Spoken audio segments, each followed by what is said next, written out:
అందరికీ నమస్తే. ఎలా ఉన్నారు? బాగున్నారా? కొంచెం వీడియో లేట్ అయిపోయింది, కొంచెం బిజీగా ఉన్నానండి. నేను వీడియోస్ చేస్తానండి మధ్యలో. ఇవాళ మీకు ఈజీ చోలే కర్రీ ఎలా చేయాలో చూపిస్తాను. ఒక 5 ఆలుగడ్డలు తీసుకోండి, చిన్నవి తొక్క తీసేసి. ఇవేమో శనగలు రాత్రి నానబెట్టుకున్నాండి. నానబెట్టుకొని పొద్దున్న ఇప్పుడు చేస్తున్నాను. ఈ రెండు కొంచెం ఉప్పు వేసి వాటర్ వేసి విజిల్ పెట్టేసేయండి. ఏమేమి కావాలో చూడండి. కొన్ని పల్లీలు తీసుకోండి, ఒక ఉప్పడని తీసుకొని ఫ్రై చేసుకోవాలి.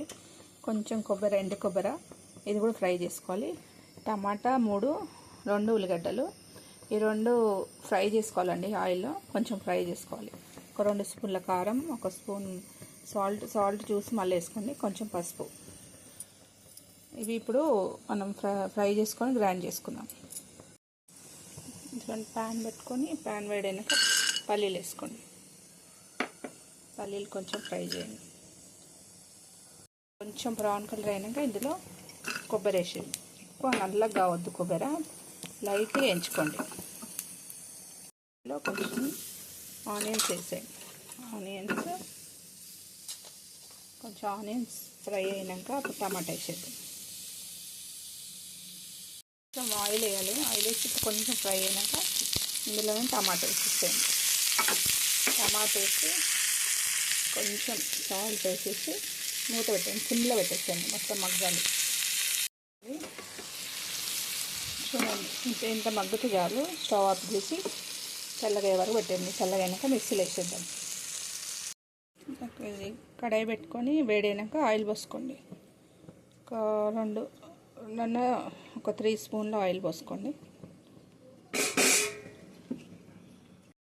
కొన్ని మిరియాలు, పట్టా వేసేయండి. ఇలా పట్టా వేసి కొంచెం ఆనియన్ 2 పచ్చిమిర్చి, ఎందుకంటే మసాలా వేయడానికి ఇలా ఫ్రై చేసుకో. ఆల్రెడీ మనము ఆయిల్ అదేంటి ఉల్లిగడ్డ మసాలా చేసుకున్నాము. టమాటా ఉల్లిగడ్డ ఫ్రై చేసుకుని వేసుకున్నాం కదా.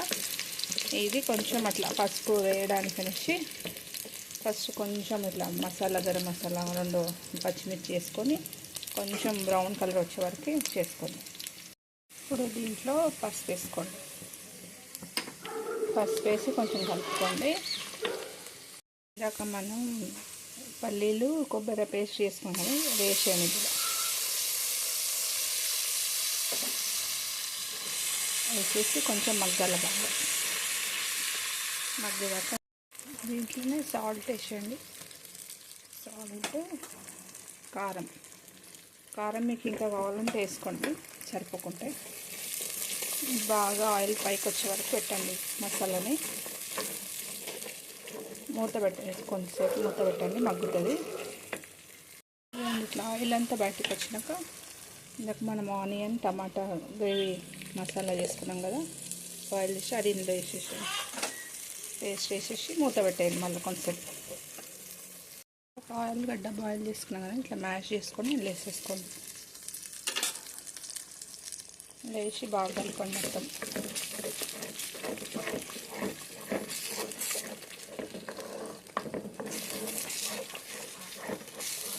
కలిపండి గ్రేవీ లాగా. ఇట్లా కలిపేసి ఇప్పుడు ఈ చోలే ఉన్నాయి కదా, చోలే వాటర్తోనే ఇట్లా పోసేయండి. ఇందులో పోసేసి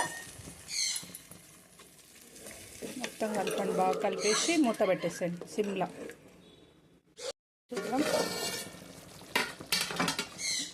రెడీ అయిపోయింది. ఇంట్లో కరివేపాకు వేసేయండి. కరివేపాకు వేసేసి స్టవ్ ఆఫ్ చేసేయండి. బౌల్లోకి షిఫ్ట్ చేద్దాం. చోలే కర్రీ రెడీ అయిందండి. టేస్ట్ ఎలా ఉందో చూద్దాం.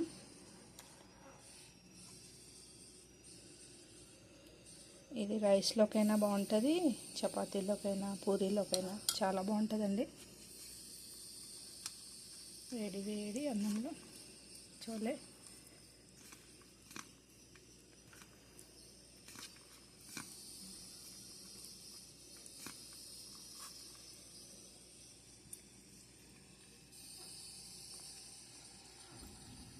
చాలా బాగుందండి, వెరీ టేస్టీ.